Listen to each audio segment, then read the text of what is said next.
Okay, welcome everybody. My name is Ken Danford. I am the executive director, co-founder of North Star Self-Directed Learning for Teens in Western Massachusetts, and I'm also the co-founder of Liberated Learners Network.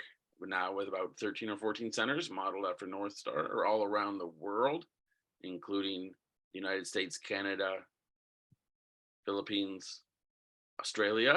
It's very exciting. And one of the things that we do is support people to understand the model and approach that we're using to make homeschooling possible for all interested families in our communities by having physical centers in our communities. And another thing that we do is monthly outreach events with people who are in the field with us, writing and speaking and sharing what they know about the whole self-directed learning approach. It's been very inspiring all year. Some of you probably have been to other talks earlier this year. And our April event for the Liberated Learners Network is Blake Boles. And many of you probably have read some or all of Blake Boles' books. Some of you may know people who've gone on Blake Boles' unschooling adventures. I've known Blake myself for about 15 years. And we are fellow travelers in wanting to see young people have more options than feeling trapped in school.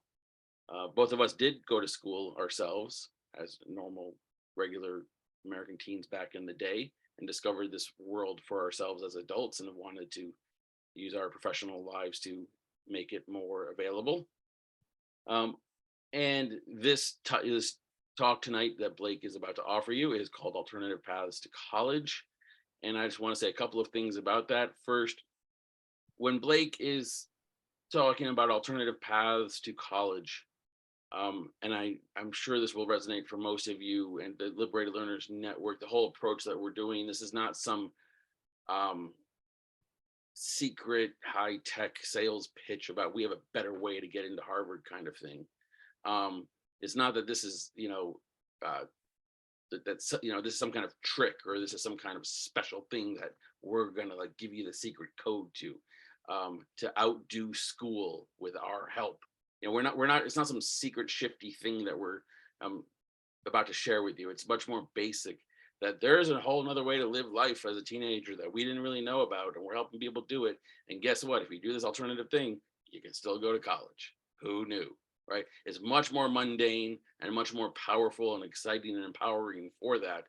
But it's not any kind of sleight of hand slickness that we got going here. So in alternative paths to college, it's kind of straightforward, and Blake's going to give it to you that way. The other thing is Blake also wrote a book called Better Than College among his books, and so I'm sure he's going to say a word or two about not going to college at all, aside from other ways to get into college. So for those of you who have come to this event through Eventbrite, we have your emails. You'll get follow-up contact from us. If you somehow found this link in another way and you think we don't have your information, you could go to the private chat in here to Allison Snikes, who you can wave, Allison, if you want to wave and they don't see who you are, who's a colleague with the Liberated Learners Board. And Allison will see that your email gets included to the list, and we can stay in touch with you. Okay, so it's my pleasure to turn this event over to Blake Boles. Have fun, Blake. Thank you, Ken. Thanks, Allison. Hi, everyone. I'm talking to you from Buenos Aires, Argentina, on the best darn internet connection I can find. So let's plow boldly forward. I'll share my screen. All right. Welcome. As Ken Ken totally killed the punchline already, but I knew he was going to do that. It was consensual. Gently, horribly killed the punchline. Alternative paths to college. This has a couple different meanings. But first, I want to start out by telling you the stories of a few young adult self-directed learners who I've had the pleasure of meeting in my travels. In late 2021, I was on a bike trip from southern Germany to Portugal. And while biking down the Rhone Valley in France, I stayed with a couch surfing host. And unknown to me, this couch surfing host was accepting other guests, not just me.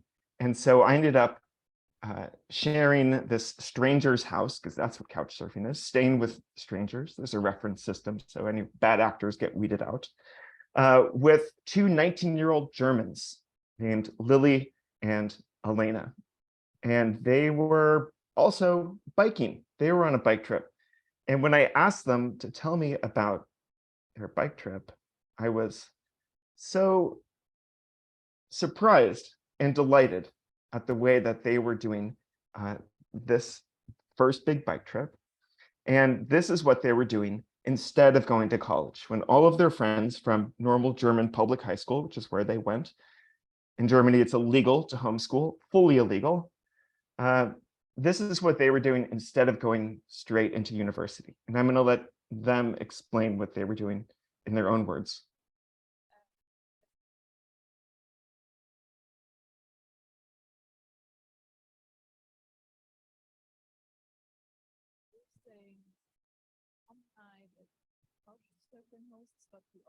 Blake, it's really, it's not coming through loud enough.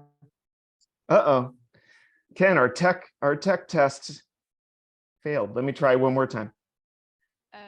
Today we're in Montélimar at a couch surfing host, and we're staying some night at couch surfing hosts, but we also have a tent with us, so we can also stay in camping places, or we also asked people to camp in their garden, but that's much easier in Germany than in France. Yeah, because our problem is that we don't speak French, and the most French people don't speak English or German. So it's very hard to ask them if we, like strangers, can camp in their garden. But we will see. Maybe we will have luck one day. And in Germany, it worked out very well. So it was one of the nicest experiences, that total strangers let us camp in their gardens and gave us food and so much love. Like, yeah, we haven't thought before. So it's been all positive experiences on this trip? Yes, really, really positive. Yeah, especially how nice people are. It was really, really, yeah. So at age 19, Lily and Elena are on a bike trip from Hamburg in the north of Germany through Germany, which is a large country, and down into France. And they continued on into Spain. And as they just revealed, sometimes they were couch surfing or they had a normal way to sleep, but other times they would literally go knock on strangers' doors to ask if they could camp in their yards. And they told me that they had an almost 100% success rate in Germany with this approach. And that by doing this, oftentimes, not only would they be allowed to stay for free in strangers' yards, but they were offered a space to sleep indoors, and they were offered dinner, and they were offered breakfast. They were essentially creating their own couch surfing experiences. And I said, how much money are you spending on this alternative to college adventure? And they said, well, we pretty much just have to pay for food, which is about 10 euros a day. And so I said, listen, I have to interview for my podcast immediately. And so that was the clip that you just heard. And if you want to hear more from them, you can find it on Off Trail Learning. This is what Lily and Elena, two young adults from a country where you're not allowed to homeschool, were doing instead of going to college. Are they self-directed learners? I'll let you answer that question. Okay, here's the next person I want to introduce you to. This is Ben from Pennsylvania, near Philadelphia. Ben is 18, and I know Ben from essentially the internet, because I put out a call for people who wanted to enter into like a year-long pro bono mentoring relationship with me, and Ben ended up applying and getting accepted, and this is my 2023 mentee. And Ben, who uses they, them pronouns, grew up always unschooled in a family of 4, and all of Ben's sisters have decided to go to college. And Ben has decided not to go to college at age 18.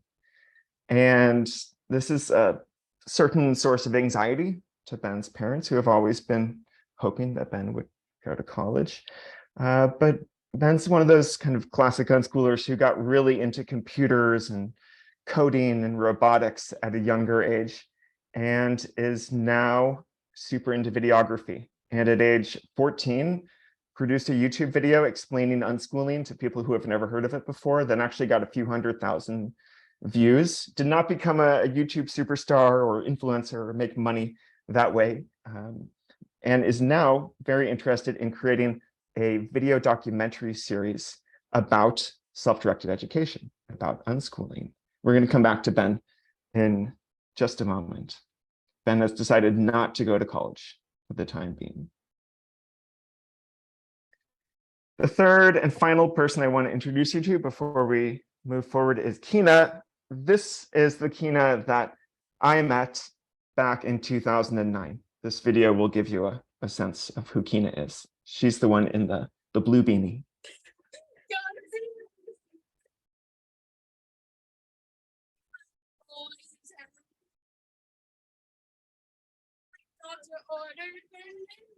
So Blake, the audio is low again.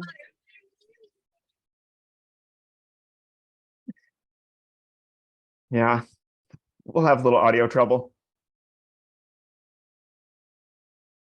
I think you get the idea. So this is what happens when you bring a bunch of teenage unschoolers together in a rental vacation home in coastal Oregon. You provide them with an espresso machine, and one of the students' parents owns a coffee shop in Seattle and provides you with essentially unlimited bags of espresso, and you give them free rein to drink as much espresso as they want. A mistake I will not make again. Kina and her friend Hannah, who were the ones who were singing there, at one point I had to interrogate them and said, "How much coffee have you had today?" This was a writing retreat, so coffee was supposed to be to stimulate the writing, you know. And they said, "We've had 8 shots today." And I said, "Okay, that's enough. Time to slow down." And we put a few limits on the espresso machine. Kina did survive the 8 shots and went on in pretty typical unschooler fashion. She dropped out of school in the 8th grade and unschooled for a while. She went on in typical unschooler fashion to join community college at Portland Community College in Portland, Oregon, around age 16. And she dabbled, she took some classes here and there. She got some credits. And here you might be expecting a story about someone who goes on to, do some fabulously impressive program at a super competitive Ivy League college. No, I want to tell you that Kina decided to go to college for a pretty normal reason, because her family had expected her to go to college ever since she was young, and she wanted the social experience. And so Kina went to Evergreen, which is a bit more of a liberal arts type college, and went in with no GED, no SAT, no ACT, no standardized test of any kind, just using homebrewed homeschool transcript that her mom created for her, and thought she wanted to study marine biology, but ended up switching to general social sciences, to a liberal arts degree, and ended up graduating, and then went on to, oh wait, I have to tell you, in the middle of doing that undergraduate degree, she managed to convince Evergreen to let me hire her to go to New Zealand for 6 weeks to help me run an Unschooled Ventures trip to New Zealand with 13 teenagers, which she did. She got to go to New Zealand, have her entire trip paid for, and get 16 credits along the way. Bravo, Kina. So she ended up graduating with a degree, a pretty typical degree, like a typical undergraduate. And then she went on to do a master's degree in social work. She got certified as a therapist. And now that Hina, who was puffed up on caffeine and singing songs to random people in Seaside, Oregon, now has a bunch of letters after her name. And so these are the different ways that I want to talk about college with respect to self-directed learning and with respect to the kind of young people who choose to unschool, which is a bit more of my territory. But it's really no different from the territory of those who choose to go to centers like liberated learner centers or agile learning centers, Sudbury schools, democratic free schools. Pretty much everyone is in the same boat. Just because you go to a private school that gives you a diploma often doesn't mean much if it's an unaccredited diploma, in the same way that a homebrew homeschool transcript is often not comparable in many college admissions eyes to a more typical high school diploma. And so we all sort of face the same challenges as self-directed learners. And so let's talk about the alternative paths to college. The first book that I published was about how you get into college if you don't go to high school, the alternative paths getting into college. I think that's how most people think about this phrase in the first place. And I decided to write about this because it was the #1 concern that I witnessed among parents. And I had started working at Not Back to School Camp before I started writing this book. And that seemed to be what most parents were worried about. And it still is what most parents are worried about. It's what a lot of teenagers are worried about. Everyone's worried about it. So one of the first questions once we start sharing our alternative paths with people. So we're going to talk about that. But we're also going to cover alternatives to college. And that's what my second book was about, because the skills that self-directed learners develop through their autodidactism are actually quite applicable to continued learning in the college years. And although Hina's story was a success story of going into college, kind of just because it's expected of me and the social experience and not sure what else to do, there are so many not success stories that we have to take the alternative pathways to higher education very seriously. So we're going to talk about that too. And finally, if you're interested in not reading multiple books, you're like, just give it to me. Just give me everything in one place. There you go. Find my 2020 book. Why are you still sending your kids to school? It's all covered in there with the most recent research that maybe Ken will brush up on a little bit before we start our next Liberated Learners outreach event. I'm just Josh, and you can. So what I'm going to share. I muted myself there. You go. What I'm going to share with you are some slides regarding college that I gave to a group of 25 teenagers for an online course that I ran called Self-Directed Learning 101. And this was my pandemic project. This is what I decided to do in fall of 2020, when it was pretty clear that everyone was going to be staying home in front of their computers for a while longer. And so you are getting the same stuff right now that I gave to a bunch of teenagers, and I continue to communicate with teenagers since I do a lot of work face-to-face with teens, or in this case, face to Zoom. So the big question that we tackled in that course was, what is college for? We talked about what high school is for also, but I felt like this was a really important thing to dig into. And I think that it's a really good question if you have teenagers or if you work with teenagers to bring up in a serious way. And the way that I like to break down the two broad ways of looking at college and analyzing what it's for is the skill building model versus the signaling model. Skill building, some people call it human capital, is the primary way of thinking about why we go to college and what it's for. And it's very simple. It's you go to college, you learn stuff, you do hard stuff, you build skills, you build knowledge and awareness, and therefore you become a more enlightened and valued person in the economic marketplace, and you are You are just a more skilled and talented person. Clearly, that's what college is for. The other way to think about it is that college is for signaling, which is actually a term borrowed from economics. And the easier way to think about this is showing off or certifying yourself.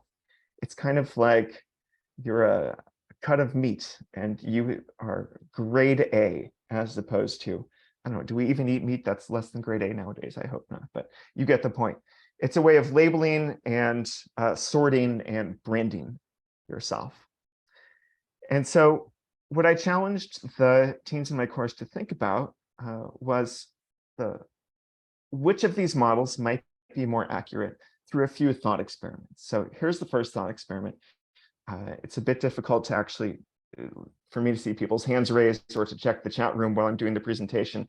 And so I won't make this too interactive unless Ken or Allison wants to hop out there and take the reins. Here's thought experiment number 1. Would you rather take an Ivy League degree? Let's make it specific, a degree from Princeton, but you don't get the education. Let's say this is an undergraduate degree, a bachelor's degree from Princeton. Would you rather be given the degree without ever getting the experience of actually doing the 4 years there or 5 years? Or would you take the Princeton experience, but you're not allowed to have the degree at the end? You're not allowed to prove in any way that you had done this. So when I give this talk as a live presentation, I ask for hands. And of course, we have a pretty biased crowd. And so what I typically get is about half-half. Half of the people, and this goes for the young people in the crowd too, about half of the people would take the degree, the other half would take the education.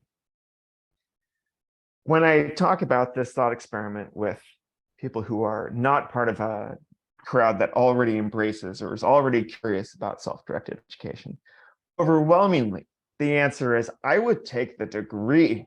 Of course I would. A degree from Princeton, that opens doors. What does that mean, though? If everyone is so excited about getting the degree and is much less excited about getting the actual experiences and challenges and theoretically the skills that are built during that time, that points towards the signaling model of higher education as actually being more real world valid. Next thought experiment. If someone drops out just before they graduate from a degree program, why do they earn so much less? This is a phenomenon known as the sheepskin effect because degrees used to be printed on sheepskin. And it's real, and you already know it's real because just think about this. If someone's in a 6-year PhD program, they do 5.5 years of that, and then they drop out for whatever reason. They drop out. They have most of the experience of a PhD program, but they don't end up with those 3 letters after their name. Are they going to earn less in the marketplace? Even if they can say, hey, look, I did virtually all of this PhD. Unfortunately, most employers are more interested in those 3 little letters than they are in your complicated, perhaps believable, but maybe not believable story about what you did and why you ended up dropping out. Getting to the end of the degree is where all of the economic benefits come from. If it was really more about skill building directly leading to economic benefits, then if you did 1 year of a 4-year undergraduate program and then dropped out, then you would earn about 25% of what someone with that degree earns compared to someone who doesn't have a degree at all. And same with half the program, 50%. After year 3, 75%. But that's not the way the world works. And I know we're talking narrowly about economic benefits here, but this is usually where most of us go first with these considerations. And so that also points toward signaling as being perhaps the more real way to consider what college is for today. And then the last one, this kind of applies to primary school, middle school, high school, college. Why do students love snow days? If it's really about building skills, if really every day that we go to this school or this higher education program leads to real world skills, leads to you feeling more empowered as a young person, as a learner, then you should be sad if you miss out on another day. But if it's just about getting to the finish line, and if there's a snow day, or if you're from Bakersfield, California, like me, a fog day, and everyone is let out of school, then everyone has missed the same amount, and it's no skin off your back. Yay. No more torture for one day. We can just all go play, and we're all still on track to getting the degree, which is what we care about. Ugh, rough. This is why I say the education programs that are the ones that are worth your kids' time are the ones where if they can't go for a day, they are sad. They are crying if they can't go to this program. That's a sign that good things are happening. Children crying. You could quote me on that. Ken. I'm just saying in the chat that North Star kids don't love snow days, and this is how I define my success in life. From when I quit school, I was going to create a place where people were not glad when it was canceled, and I have won there. And I know that other liberal learners people here can say the same thing. Any of us in this group can say the same thing here. Yeah. So the way that I understand signaling is that it encompasses 3 factors. And we might not like this, we may not like these factors, but I think that this is an important part of the discussion about college and what goes into it. And this is what a lot of young people actually intuitively believe. So it's worth putting on the table. One thing that you signal by finishing high school, by finishing a college degree program, is some basic raw level of intelligence. This is just what most people in society believe, for better and for worse. It also signals a work ethic.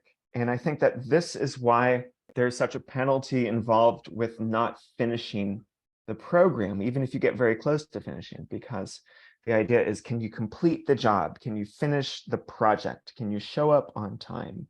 That is the work ethic or the conscientiousness aspect of signaling. And then finally, the one that probably rubs people in this room the wrong way, as it does me, it's conformity. It shows that you can show up and you can look around and you can say, these are the social norms. I will conform to these. I am not going to be this wild child unschooler who shows up speaking pig Latin with my underwear on my head on day 1. That's of course a hyperbole, but I think that these kinds of worries are what go through people's heads, whether they're employers, whether they're parents, whether they're college admissions people, when we think about young people doing something so far outside of the mainstream and not being held in the box of a school. And actually, I think this is why self-directed learning centers, like liberated learners centers, have a bit more of an edge up than rogue unschoolers and homeschoolers do, because at least you can tell the college admissions person or the person you're applying for a job with, I was part of this community. It was a small community. There was 40 people, but I was part of this community for X number of years. They're like, by the way, these ideas come from a wonderful and challenging book called The Case Against Education by the economist Brian Kaplan, if you want to dig really far into this. And just in case you're wondering, he says, education is 80% about signaling, 20% about skill building. And he said, this means that for individuals, it actually still does pay off to play the signaling game if your concern is making more money. He said, but for a society as a whole, it doesn't make sense because of things like credential inflation. And he actually makes an argument for less school and less higher education. Probably the only person you'll find in the world today making the argument for less higher education. I think that alone makes the book an interesting read. So if we're going to accept that signaling is a part of life, then how do we get into college if we are unschoolers, liberated learners, graduates? We got, 3 years of world schooling, 1.5 years of public school, 2 years of homeschool cooperative, and then the rest is I was on a horseback across New Zealand. How do we get into college? You must signal. We still must signal. By the way, I'm using memes from the self-directed learning 101. They loved it when I pasted my face on top of other things. And so essentially what Kina did is very close to what any self-directed learner must do in order to take the next step to go into college, which is do some stuff that's vaguely ambitious. I think for a lot of unschoolers, this just means following your passions, doing some stuff that's kind of hard, not giving up at the very first obstacle. Document your process. Kina's mom did a good job creating the homebrew homeschool transcript, which was good enough to get into Evergreen College. Standardized tests are still important for more selective universities, even as more and more universities drop the SAT or ACT. I have ambivalent feelings about that trend, actually, because SAT and ACT tests are tools that are completely separate from the school apparatus that homeschoolers and unschoolers and other self-directed learners can study for totally independently, and to show a certain kind of thinking, a certain brand of intelligence as they try to get into college. So that's my 2 cents on that. Kina did not take any standardized tests, but she did do community college. I think, as many of us know, community college is the secret sauce to self-directed learners easily bridging into higher education. So I'm not going to belabor that point for too much. I would like to say that as I've traveled and had conversations about education and about getting into college in lots of places, including a lot of European countries, I'm realizing how unique and special the American community college system is. And there's just a few other countries in the world that have something quite like it. And so I'm becoming more and more of an advocate for community college. That's how you signal intelligence, conscientiousness, and a bit of conformity as a self-directed learner. A question that I often get at this point is, well, if my kid wants to study X or Y or Z, should we focus more on prepping for standardized tests? Should I just let my kid do their really cool extracurriculars, just follow their passions 100%? And the answer to this question, I believe, is always, it depends. It depends. It depends. It depends on how competitive the school is that the child wants to go to. It depends on the major that they're trying to do. It depends on how much you can signal accomplishment in this field of study without traditional academics, without traditional standardized tests. If the fill in the blank here is my kid wants to study physics in college, maybe it does make more sense to take SAT subject exams instead of just doing total 100% free-form unschooling. But if it's something else, the answer is different. And the real thing to do is to just go to the college or university that the child is thinking about applying to, and hopefully there's a few of them on the list, and ask them, hey, what did other homeschoolers, because there's enough homeschoolers who have gotten into every college and university now that admissions officers are no longer scratching their head saying, what, this doesn't add up. Say, what did other homeschoolers or other alternatively non-traditionally educated young people do in order to get in here, to show you that they are respectable members of society? And maybe even specifically for degree programs, like what did homeschoolers who wanted to study physics do? And you'd be surprised at the directness and the frankness of the answers you can get. And if you ask to be connected to any current or recently graduated students who were homeschooled or alternatively educated, and just interview those people, that is by far the better way to answer this question, in my experience, than theorizing, yes, you should do more SATs. Yes, you should do more self-directed learning. Go find some evidence. Yeah, the number of stories that I accumulated in the last book, Why You're Still Sending Your Kids to School, was just amazing, because I was trying to verify that everything I had written 10 years prior in college without high school was still true, and it was, thankfully. But there was just so many different ways that young people were going into college. And some of them involved standardized tests, some involved GEDs, others involved weird extracurricular stuff. Some of them, like, oh, the school demanded that we had a transcript, and so I had to create one. The other one said the school didn't even ask for a transcript. And so it's so personalized, it's so individualized. There's still no cookie cutter path into higher education. There's no direct way of signaling this. And so it continues to be a bit of the wild, wild west. And that's great. Makes it a bit more fun. Yeah, the diploma and Microsoft Word, those still happen, still exist. Okay, maybe this is old news. Let's talk about not going to college, because this is where people start to worry, right? This is where parents are much more likely, maybe parents of young people in your programs, maybe you as a parent yourself. This is when people start to say, oh, but if my kid's not going to college, then uh-oh, all right, pump the brakes, back into public school, let's go. I think this is worth having these conversations sooner than later. First, I like to admit the size of the challenge. And the first thing I like to say is, if you're thinking that you are very interested in going into one of these fields right here, then let's admit it, it is quite difficult to do this without a standard 4-year college degree. Because for some of these, there's licensing requirements, teaching, engineering, healthcare. I really want the most thoroughly certified and licensed surgeon to operate on me. I'm not ready for that. The back alley unschooled surgeon yet. Thank you very much. Same with engineers, teaching. Well, that's a different subject.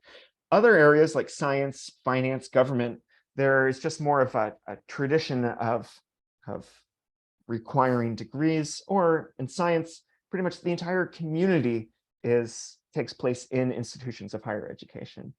And so it's quite difficult to do that without a college degree. I think we have to be very honest about this and not fool ourselves, and definitely not fool the kids that we're working with. This is the reality of the world.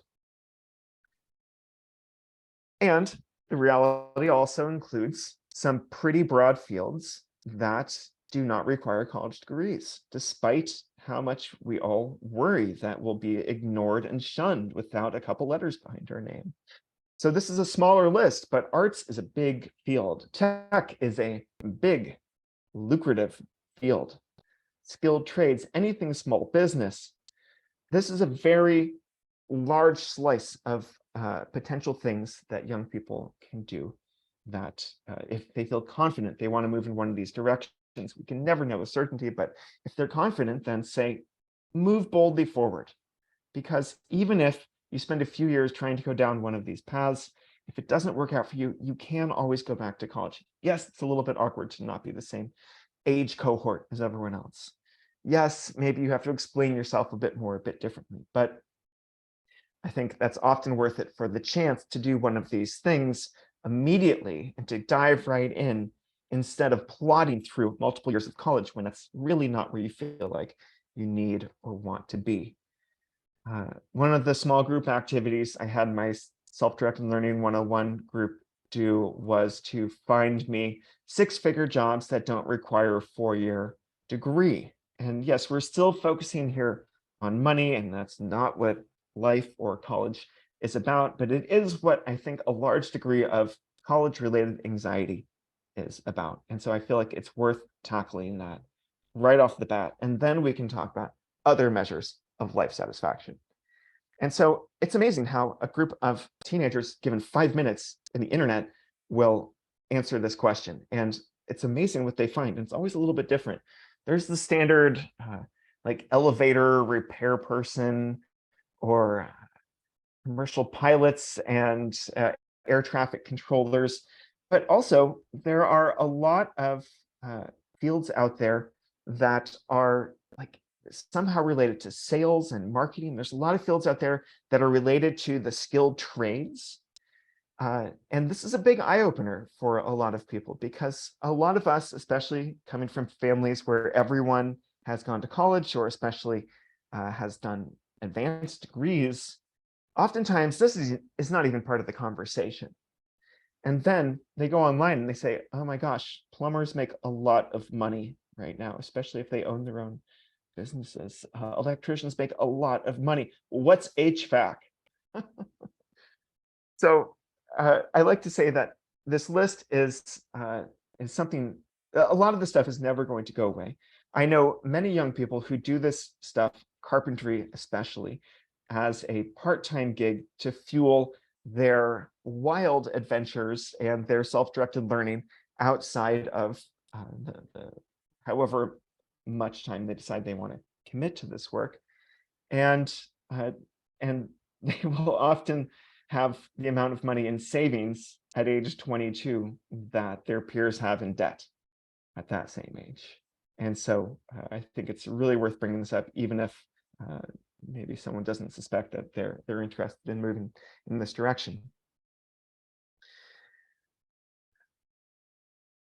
The recipe for signaling yourself as a self-directed learner who has chosen not to go to college is not as scary or as different as we think. I really love emphasizing this point because I really like bringing up a list that is essentially the same as the last list, which is do stuff that's interesting and challenging and a bit ambitious. Okay, yes. Document your process, except it's not going to be the classic stuffing everything into the English bucket and the foreign language bucket so someone can check off some box for you. But it often looks like having a personal web page or a really well-polished Instagram account. Or it's having a lot of job references and having a list of projects that you've completed. And so this is what Ben has been doing, actually, because Ben got into making videos and has a YouTube channel, has been wanting to get into freelance video editing, but has ended up working at Whole Foods instead. And so when Ben and I were talking about their next steps, I said, so there's two more things that you should really keep in mind, which is that your power is going to come from your network. It's important to continue creating opportunities to meet lots of people, to form lots of connections, and to just keep leveling up with your skills. And so what Ben has decided to do, I have to say, Ben already had this idea before we started doing the mentoring relationship, was to do a 9-month road trip across the United States to go visit different unschooling families and self-directed education centers, and to create an 8-part documentary series about the state of self-directed education in the United States. Of course, this is close to my heart because, yes, I'm glad that someone else is going to do this. And all of the documentaries that have been produced about alternative schools and homeschooling and unschooling so far are usually produced by parents. And this will be, I believe, the first one produced by a young adult grown unschooler. And it's not just Ben, but Ben's girlfriend, Genevieve, who I know from Not Back to School Camp. They'll be doing this together. And so what Ben and I worked on for the past 3 months was their crowdfunding campaign, which as of just, I think, a week and a half ago, is successful. And they raised over $18,000 to fund this cross-country road trip and video documentary project. This is an example of ambitious goals, a process which will be documented by virtue of its, being video. They're going to be meeting tons of people, and I mean, it's an adventure in itself. This almost a year of road tripping and then meeting people and trying to create a documentary, doing it with a romantic partner at the same time. My gosh, like this is the kind of stuff that makes people think, why do I need to go to college right now? I'm doing the cool stuff. I'm doing the meaningful, important stuff, and the stuff that will create future economic security for me, in addition, right now. So I think Ben is a great example of someone who's very purposefully choosing not to go to college and continue being a self-directed learner. To wrap up the what is college for and is college worth it discussion that I had with my self-directed learning 101 group, I created a list of different ways that we can think about college today. And I was waiting for a parent to write me an angry email after this, because some of these were a bit provocative, but we're all adults here. We can handle this. I said, is college a rite of passage? You know, in earlier societies, there were rite of passage events that clearly delineated before this you are a child, after this you are an adult. And it's this big old socially validated way of saying welcome to adulthood. I struggle to think of something closer to a rite of passage in our modern society than graduating from college. I think it used to be graduating from high school. Now it's graduating from college. So is this really just about people feeling like they're adults? Is it oh my gosh, I'm not even able to see my own slides right now. There we go. Is it a modern religion? The venture capitalist Peter Thiel said to question education in the United States is very dangerous. It's like telling people that there's no Santa Claus. And I think for a lot of people to say, I'm considering not going to college is tantamount to saying, I'm considering leaving the faith. And that can lead to very tricky discussions with family members, especially when family members say, you know, I will support you, but only if you choose to go to college. Achtung. Is it a 4-year-long cruise? With some of the amenities on college campuses, one could be led to believe that. Lazy rivers, some of the nicest gyms you'll ever go to in your life. It's a really fun place. Probably some of the best parties you'll ever find in your life will be in college. You just have to try a lot harder afterwards, right? And so is this a reason that we are thinking about going to college? Is this a reason that you are thinking about going to college, young person? Let's be honest about it. Is this one of the motivating reasons? If this is really what you're here for, okay, at least we have this on the table now. It is a ticket. Is it a ticket to opportunity? There's also really great evidence that for young people coming from families where no one has ever gotten more than a high school diploma before, going to a selective college really is a ticket into middle upper classes. So that is a real thing to hold in mind also. On the other side of things, is it a class reproduction system? Is this just a way for people in the upper middle classes to make sure their kids stay in the upper middle classes? I think anyone who followed the Varsity Blues scandal from a few years ago, there's a great Netflix documentary about that, in which parents were paying $50,000, $100,000 to get their kids' names added to the roster of an elite school sports team, or sometimes their kids' heads photoshopped onto some water polo player. Like, we couldn't make this stuff up. Why else would that be such a priority? Why else would that be a $100,000 priority to families, except to make sure that their kids go on to receive the same perceived benefits that these parents had? Finally, the one that I think is probably the most reasonable, is this a way for employers to help sort us out? Because it's just way too difficult to do individual interviews with every single applicant, to look at all these different pieces of evidence about how prepared someone might be for a position. No, it's much easier to look at those little letters and to say, oh, that's a prestigious institution.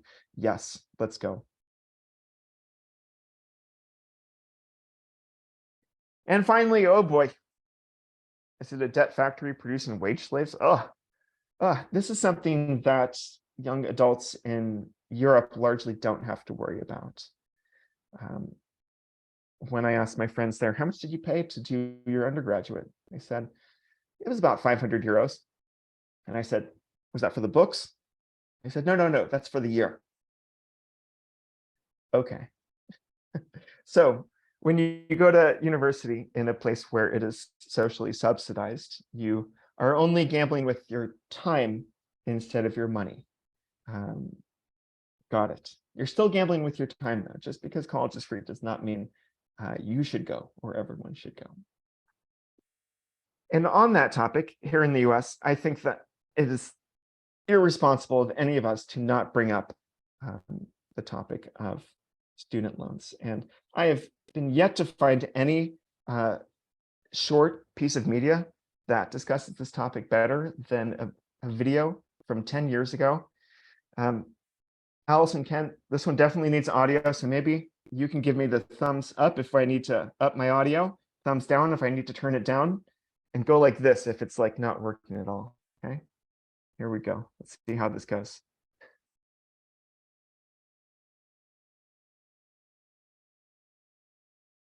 I got mine when I was 18. I got them when I was 21. Student loans. Student loans. I contracted student loans at 19, and I'm one of millions. Almost half of all Americans between the ages of 18 and 22 are fiscally active.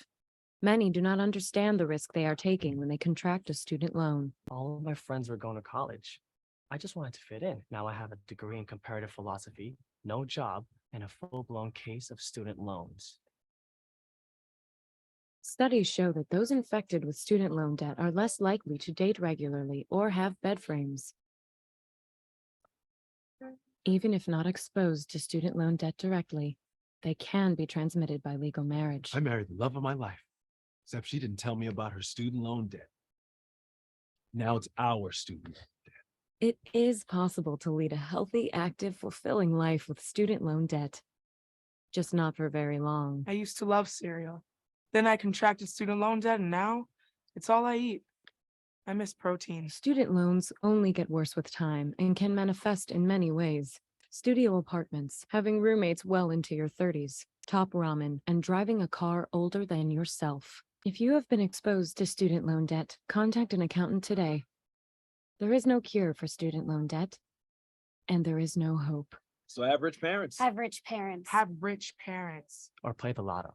Hey, you never know. Paid for by the New York State Lotto. I love that video, and usually it gets a laugh in the live audience because it's so true, and it's shockingly true. And we're not going to dwell on it because I'm sure we've all thought about this already. I want to instead inject some good news into this, which is some of the most fancy pants colleges out there have been changing their policies to provide really generous subsidies to people who are low income, which they describe as you can see the table here from Yale. If your family earns less than $65,000 a year, they will give you 100%. They will cover all your tuition, room, and board. And that's really great. That's wonderful. And even if a family makes between 100 and 150,000, they will, your out-of-pocket cost is still only about $15,000. Sorry, if it's under 65,000, you're still paying about 3,000. Still a lot more than those in Europe, but this is good news. There is financial aid out there, and there is financial aid for people who have not gone to traditional high school. It's a bit trickier to find, a few more hoops to jump through, but it does exist, and I've heard lots of positive stories from the teens I've worked with. The punchline, of course, is that with or without college, I'm trying to guide young people towards doing what they love. What does that mean? Here's my favorite Venn diagram to hash this out with them. And this is a great one to do with kids of perhaps any age. And it's fun to draw.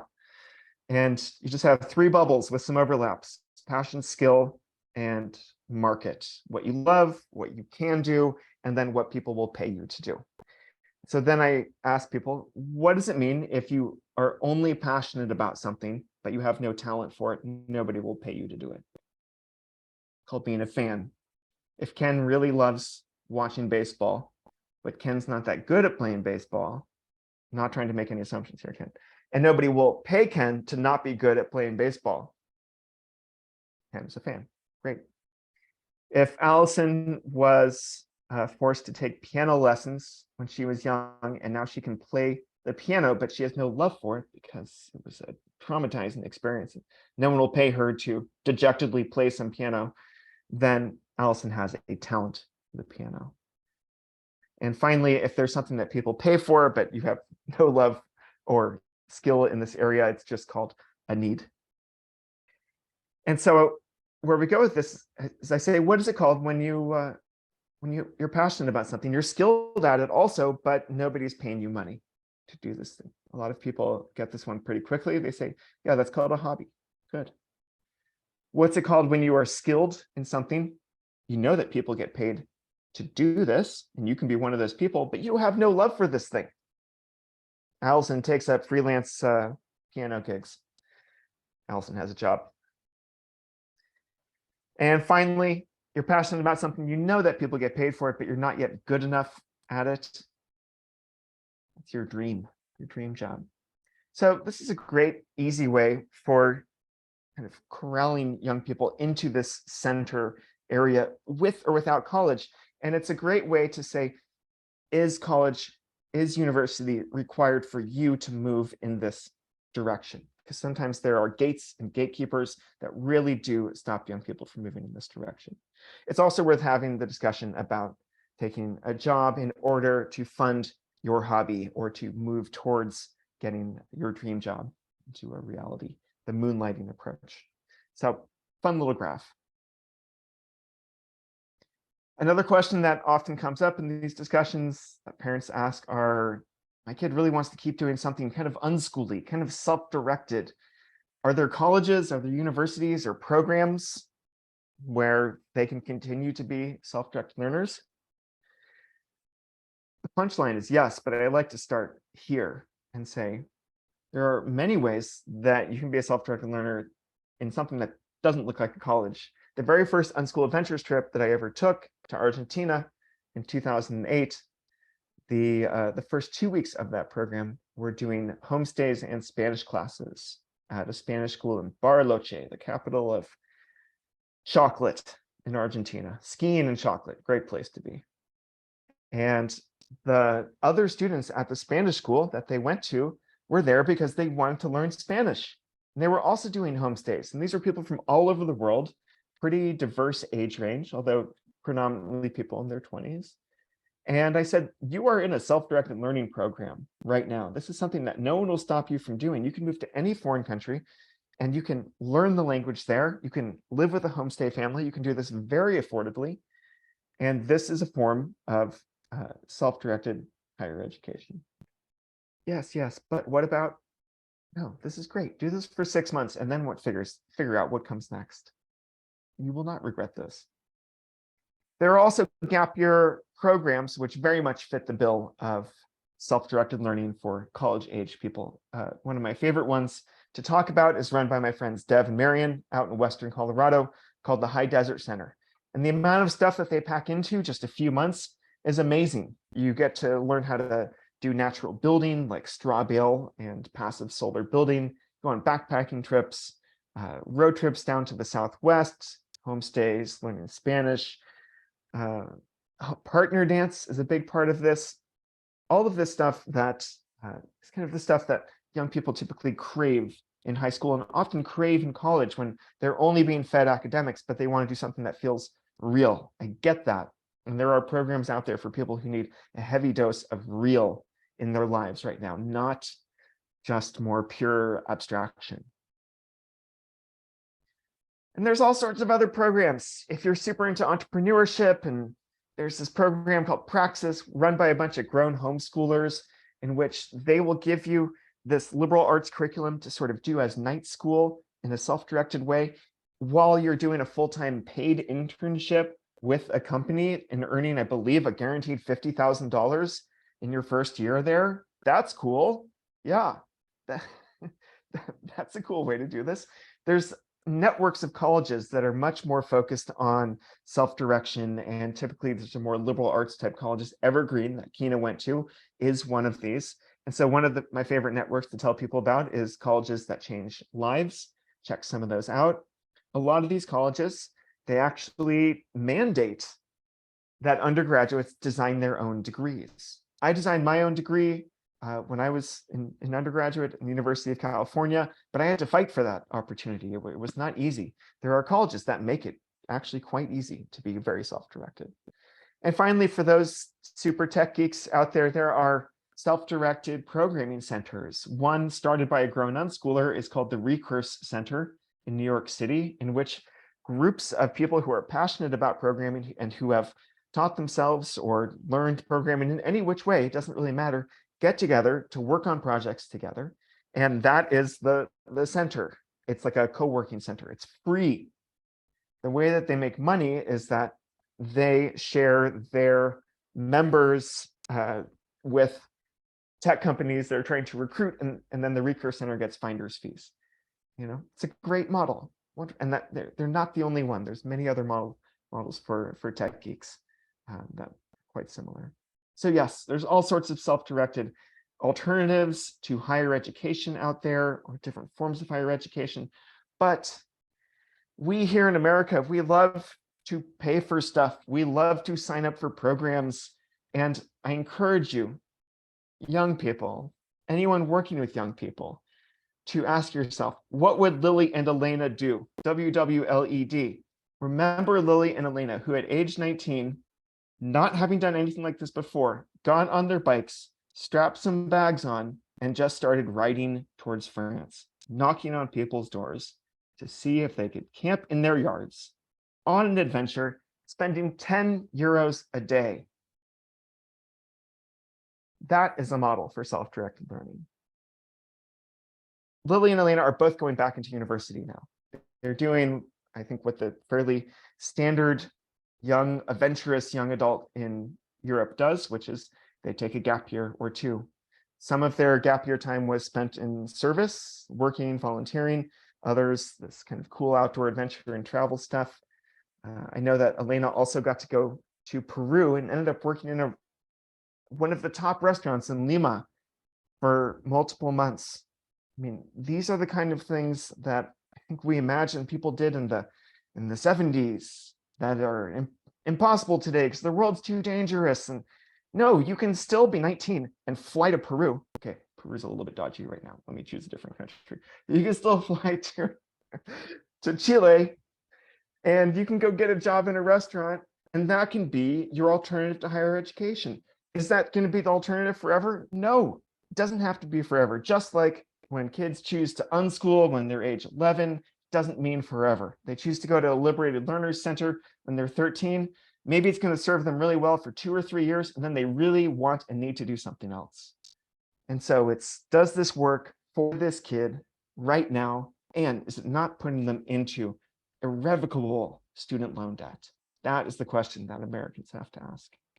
So these are all the major considerations that go through my mind when I think about alternatives to college. And it doesn't matter if you're doing college or not, before, during, after. My favorite line to summarize it all is from Paul Graham, Silicon Valley venture capital guy, who says, he said this in a canceled high school commencement speech. He said, teenagers, all you have to do at this point is look for smart people who are working on hard problems. Go hang out with them, find a clump of them, spend time with them. If you can't find a clump, start your own clump.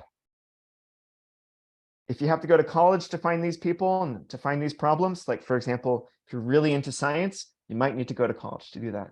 But if you're like Ben and you want to go create a video series while on a road trip, because no one has created quite this kind of video series about what self-directed education looks like today, then find a smart person, that's Ben's girlfriend Genevieve, and go work on this hard problem. Just go for it. That's it. Find Paul Graham's essay, What You'll Wish You'd Known. Wonderful essay. What's next for me? Just so you know, I'm here wrapping up my time in Argentina. That's Patagonia right there, those nice looking mountains. I just finished taking a group of about 20 teenage unschoolers, self-directed learners to Patagonia, to this town of El Chalten for a month. I taught them some lifestyle design classes. They learned partner dance and they learned Spanish. And they got a chance to explore this beautiful corner of the world. And some of them even traveled independently afterwards, spending time on their own in Buenos Aires. And every single one of them flew home independently without any unschooled adventure staff. That was a big program. And I'm here in Buenos Aires, brushing up on my tango and just relaxing. The next group that I'm taking somewhere is, we're going to Berlin in October. The program's already full. I'm taking 15 teens for a full month, and they're going to figure out how to have as much fun as possible in Berlin, which is just a representative for a big, cool, urban jungle, and with spending almost no money. because I believe that when people get into their young adult years, a really valuable skill is to be able to go out into a city and create low-cost good times without, by default, spending a bunch of money on food or entertainment, or purchasing your fun instead of creating it for yourself. So that's the mission of that trip. And in between, I'm working on some writing, working on a book. Ken knows all about it. If you want to know more about me, there's the links. And if you came here not knowing anything about Liberated Learners, please go check them out. If you've got a Liberated Learners Center in your neighborhood, or even within a few hours drive, please go check them out. And if you're like, why isn't there one here? There should be. Please start one. We need you. Thanks. All right. Thank you, Blake. I'm not muted. Yay. All right. I think that we'd like to offer time for questions and answers now from people who maybe have other topics or concerns or ideas that weren't included there. So thank you. I suppose it's hard for me to see people. So I think typing your question into the chat is probably the way to go. Allison, would you agree with that? You're muted, but. Yeah, I think type it into the chat.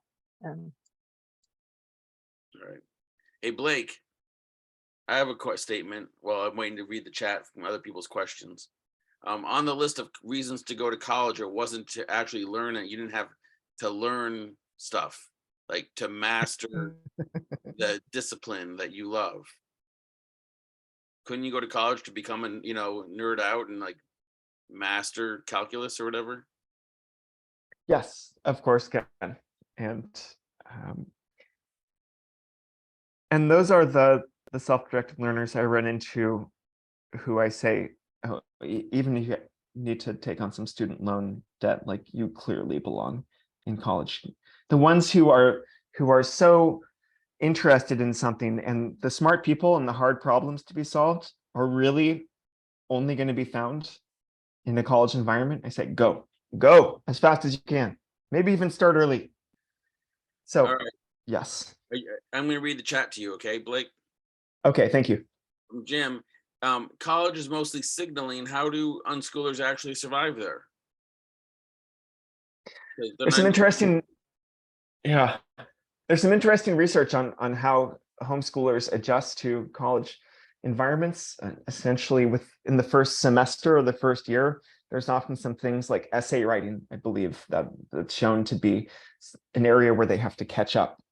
But I think that young people are extremely adaptive to an overwhelming social environment. And that's been my experience watching unschoolers I've known go into higher education, which is they learn how to play the game just fine. And the game to be played there, to a certain extent, is the signaling game. And so I don't think that that's a major barrier to a lot of young people, just because they might have had more authentic and personally connected learning experiences in the years going up to that.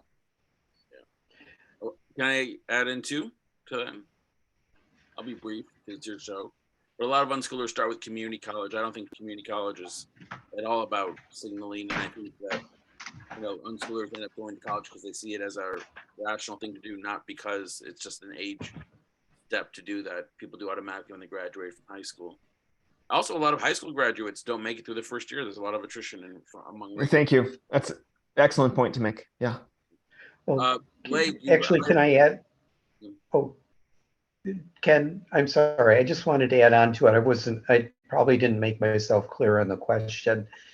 If unschoolers are primarily interested in learning, but college is not about learning, then aren't most unschoolers going to be horribly disappointed or frustrated or even unskilled at the experience?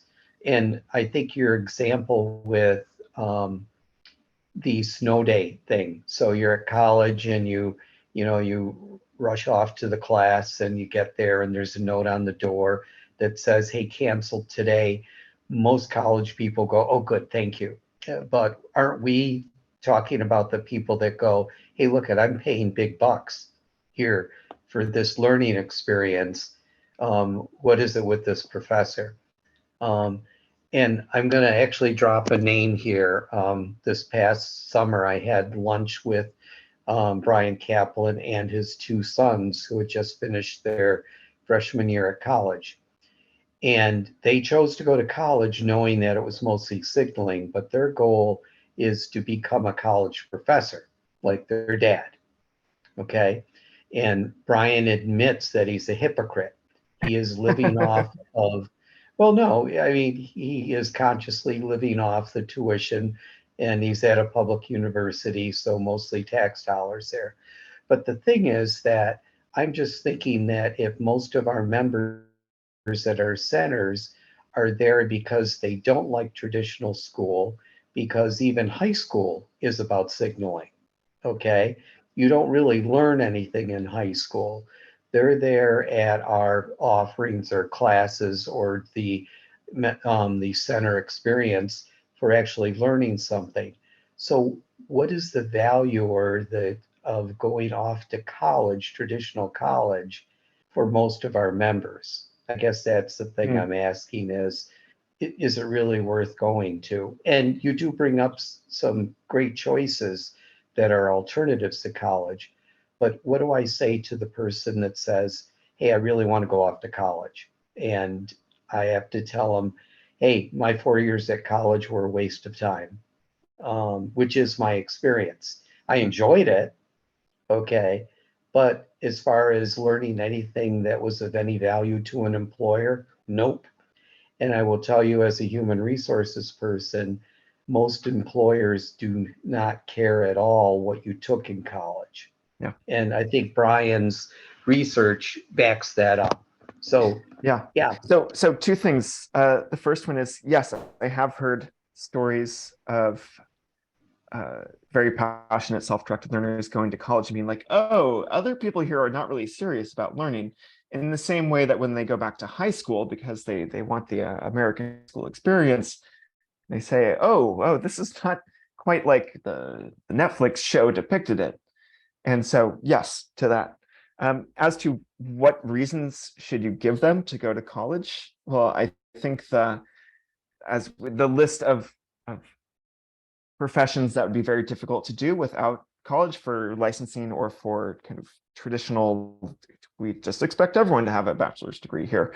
Reasons is a perfectly practical one that even if it doesn't make sense in a global way, it makes sense in a I want to get this job, I want to do this kind of work way.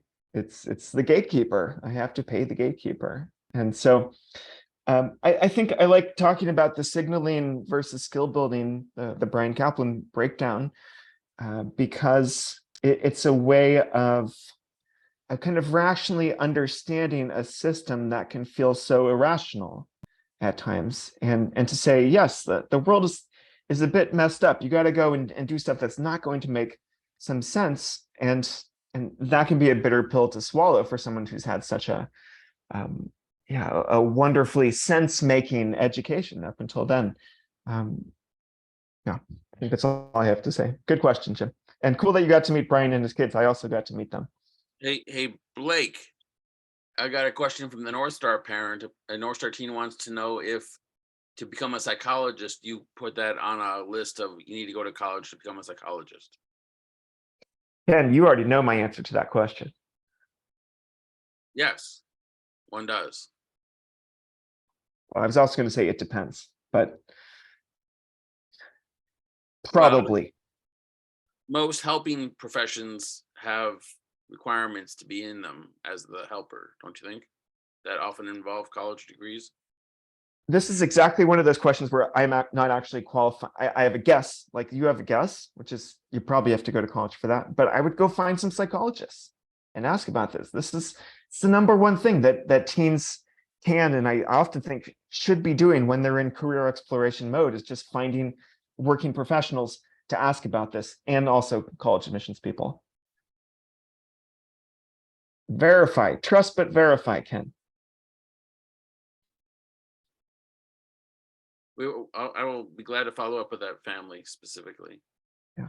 There's a hand up from Cheryl. I see a hand up. You want to say your question, Cheryl?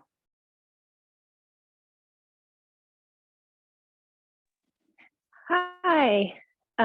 Sorry for took me a second to unmute. I just figured this was easier to say out loud. I am 5,000% believe in unschooling. I work with a school for teens that are inspired to build culture differently. And so my boss has a question, and I'm trying to do the research, which I don't know if anybody's asked this question and done the research on it before. So I was wondering if you've known. She wants to know what to say to parents who are like, but should my kid needs to take algebra or math? I mean, I know that's usually the biggest question that people have about unschooling. It's about math. And she's just wondering if there's any research out there that shows that taking algebra, for instance, as a teenager either leads to actual more success in designing a life that actually takes care of life, or culture that takes care of culture, that actually makes people happier. Like if a teenager doesn't take math, are they less likely to find fulfillment and happiness? Like, she wants to know if there's like actual research out there that says yes or no to that question. And all I can find is that, like, if you don't succeed in algebra in high school, then you might not go to college. Like, that's the closest thing I can get to. Yeah, and there's that you might not be able to go to college. causation, Yeah, effects there. Totally. I would love to see that research. I'd love to see, does studying algebra make people happy in a big picture sense? I don't believe it exists, and I'm not familiar with anything quite like that. The way that I would redirect that conversation with the parent would be, actually, your kid doesn't have to study algebra. Right? They don't have to study it at the specific time, but what they do need to do is prove to whatever colleges they're trying to get into that they are capable of doing the coursework there, which for some colleges will mean X amount of math, and for others will not. And it depends. It depends. And so I think identifying concrete, like, final barriers to entry is what gives us, what leads us away from anxiety and worry about, like, is my kid doing enough? Like, again, talk to the colleges, talk to the admission people, talk to people who have done the thing that your kid is thinking about they might want to do, and say, how much math did you have to learn? Did you have to learn algebra? Could you just wait and study for the SAT, or to take a community college class when you're 17? Was that a possibility? Or were you really at a disadvantage if you didn't do the normal sequence of math at the normal time? My guess is that more often than not, it's not a disadvantage in the way that we worry it is. Very quickly. I absolutely agree. And I have said all those same things and more to them. And they want something concrete to say to parents who are still worried about it. They don't want to just hear oh, well, you don't have to, they don't. Yeah, she's just wondering if something like that exists. I was wondering. No I appreciate that to share. I wish, Cheryl, if I run into that, I'll track you down. When we look for that research, I'd also like to know if it's taking algebra or getting an A in algebra, because a lot of people take algebra and get a C or a D in it, but they pass, right? Same way that you may need to do math in college to get your college diploma. There may be a math requirement in college algebra or pre-calculus or something. You have to pass it. You have to learn it. And does the future good outcomes for people who passed it, is that related to actually learning it, or just that they were able to check off that box? I'm very skeptical that it's actually the learning that matters. You may need to check off the box. It's not my vote. Rich, can I go to? I see Andrea and I see Richard. Ken, I just want to tell you, check the link in the chat. There is an actual research study by Brian Kaplan on that topic, and Jim just put it in the chat. Thank you. What does it say? Can you give us the one sentence headline? Amazing. Thank you. Andrea, what's it say? So I don't have to read it. I didn't read it. Jim, you put it in there. All right. Richard has his hand up. Jim, someone can tell us what the study actually says, but Richard, go ahead with your question. Yes, very quickly. I taught algebra for many years in high school. And I would sum it up saying I damaged a lot more lives than I benefited. The kids that do not come out of it with an A or a B plus to get into whatever they want to get into end up quite often with their self-esteem being picked away at and diminished in some way for something that they just have absolutely zero interest in, and no other reason that they were failing other than that. Perfectly capable, couldn't care less. And so I would say throw out algebra. It's not a measure. And I mean, thank you, Richard. That matches somewhat of my experience. Jim, can you give us the one sentence summary of what the study says? Essentially, as a gatekeeper, it is necessary. It's probably the number one reason why most people don't graduate from high school. But later on in life, most of us remember nothing of algebra, and it does not prevent us from leading happy lives. But it is a gatekeeper to college. Yeah, it is. It functions that way. That's right. Okay, Yeah. who else has a question for Blake? Let's get back to point. There was a question. Can you talk more about your mentoring program? Alan, is that for Blake in his mentoring program? Is Alan still? Yes, that's correct. That's for free. Oh, awesome. It's pretty simple. I've been doing one-on-one mentoring with teenagers for a long time. And I just decided I want to work with someone consistently for a year. And I decided to make it a pro bono offering just to have the experience. And I'm about to publish a blog post about the first 3 months of this experience on blakeboles.com. So that's pretty much it, Al. Straightforward. Okay.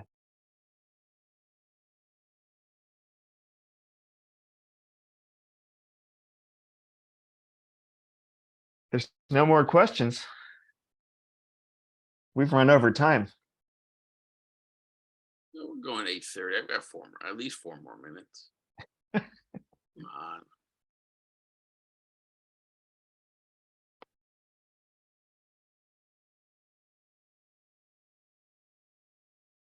Thanks for that comment, Alan. Can you see that, Blake, in the chat? Yeah, I can. Self-driven child. I was just emailing with Ned Johnson, the other author of that book today. And yeah, and I like that comment because you do need to develop your brain to do hard things. That's why I like the do hard things, work on hard problems with smart people as summary advice. Kids with big gaps, like teens who struggle to write a paragraph. Yeah, that's a lot of teens. Well, we got Chat GPT now. We're good, Marnie. No problems anymore. Yeah, I mean, this can look so many different ways, and I've seen a lot of, and I've met a lot of teens who have like sometimes shockingly big gaps at ages where if they were in high school when I was in high school, they would have instantly been put into a class that they probably didn't want to be put into. And but my experience again is that when they're in situations where the skill that's being demanded, in this case writing entire paragraphs, is a real skill that they need to actually accomplish something, then oftentimes they will step up to the challenge. And one of my favorite findings from the research for the last book was about the huge effects of peer groups on young people, from the book the Nurture Assumption, about how peers have a very large effect in terms of socialization versus parents. And so going to college, even going to community college, I believe you can interpret that as stepping into this brand new peer pressure, trying not to use that in a negative way, situation where it's like, oh, everyone else writes decent paragraphs here. I guess I better get with the program. Up until this moment in my life, I didn't have to, because I could always just, get on by, especially if I'm unschooled and no one was breathing down my neck about this. And so I see a lot of young people when, as long as they feel supported, as long as they feel like they're good at something, sort of a baseline of self-esteem here, they step into a college environment, and to use writing as the continued example, they're like, oh, okay, I better get good at this now. And if they have experience getting good at stuff on their own, then they step up. They do it. I'm typing in the chat, but I'm giving up. Lots of high school graduates have gaps too, myself included.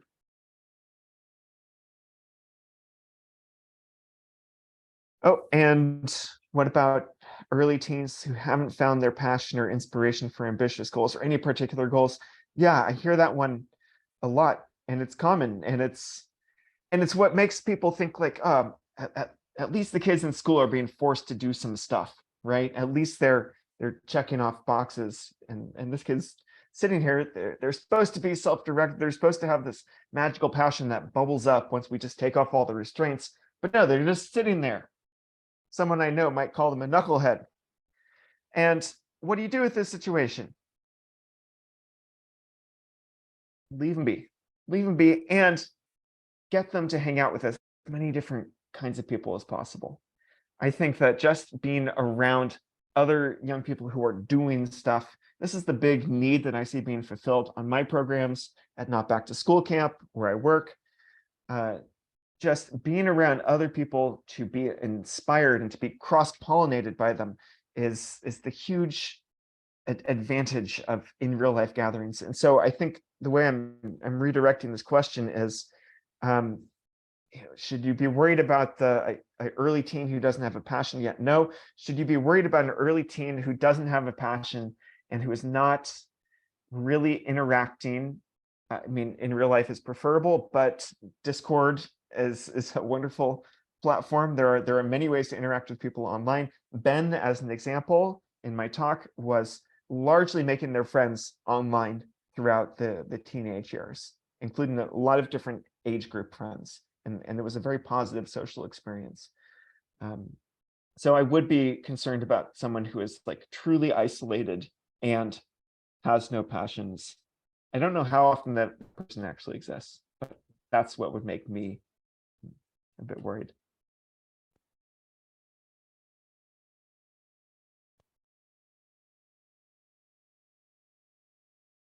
All right, Ken. All right, Blake. Thank you. We did it. Again, if anybody wants their email on a list that they think they might not be on, quick message Allison Snikes. And if you fail to do that, you can always go to liberatedlearners.net and send us an email. And we have twice a month free webinars over there at liberatedlearners.net to talk more about these kinds of things too.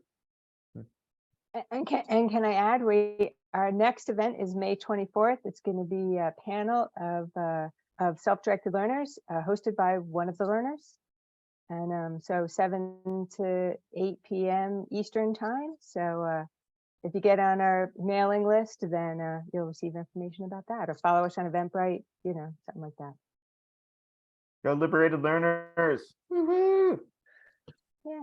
All right. All right. Thank you. Thank you, Blake. Good night, everyone. Everybody. Good night. Thanks, Ken. Thanks, Allison. Yeah.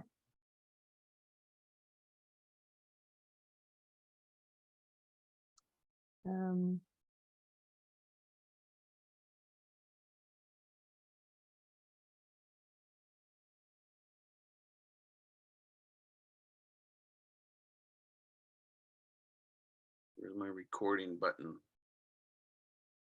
How do I stop recording? Oh, here it is. Pause. Stop recording. There it is. All right. I'm going to take